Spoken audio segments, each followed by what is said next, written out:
Dear KPTS, yesterday evening someone called me to do a survey about KPTS and to remind me it's time to renew.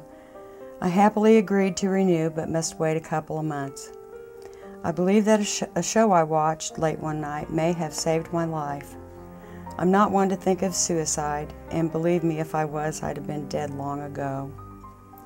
On Father's Day this year, my grandson, the only one of 14 that I am raising, told me something happened to him at school that I didn't know about. He's 7 and he has experienced some very personal challenges that no 7-year-old should have to deal with. I raised my 4 children pretty much on my own with the help of the state of Kansas. My daughter Melissa, age 26, is so special and loved. She has severe asthma and allergies, and her highest developmental age is 10.5 years. She's not capable of caring for her son, and so I do. I believe that I'm my grandson's best chance, but I'm not well. My body is turning traitor and will not allow me to work. I can barely keep up with the care of my daughter and her son, and we don't have it as bad as some folks, but we live on less than $1,300 a month with no help except medical cards from the state. One night, I was having a real hard time sleeping, and not sleeping has been a big problem with my health anyway. But I was channel surfing, not wanting to go to bed, knowing I'd probably cry all night thinking of my grandson's troubles. I realized that this thing that happened to my grandson happened to him, not to me. And it's not about me. It really isn't, but I felt hopeless, and since I take care of this precious child, I have to take care of myself. Even if I just want to die because life is so hard to face sometimes. I knew there'd be something on Channel 8, and there was.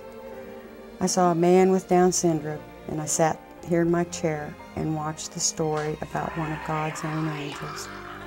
His name was John, and it was a story about John and his family. In this beautiful story, one of John's sisters had asked a sensitive if she could tell the sister what was going on in John's head, since he didn't speak. The sensitive said, "You know, people like your brother are very highly evolved, and they don't come to learn, they come to teach." I suppose that one statement was it. It gave me hope once again. My daughter can speak, though not well, and I understood her better before she could, around age 8 or 9.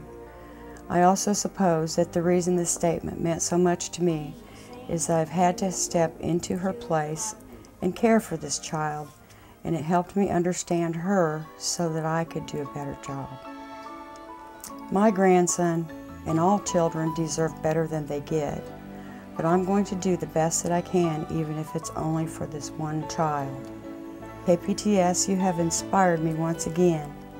As I mentioned before, I have trouble sleeping, and in the 90s you aired a presentation of Yanni at the Acropolis. I've always been a die-hard hard rock fan, but Yanni's music touched my soul, and I listen every single night to help me sleep. I've been told I wiggle my foot to the beat. One way I can help other children is to help public television. I can't usually afford much, but what I can is just a drop in the bucket compared to what I alone get from public TV. Thanks so much. In the light for freedom and peace, Lorra Self.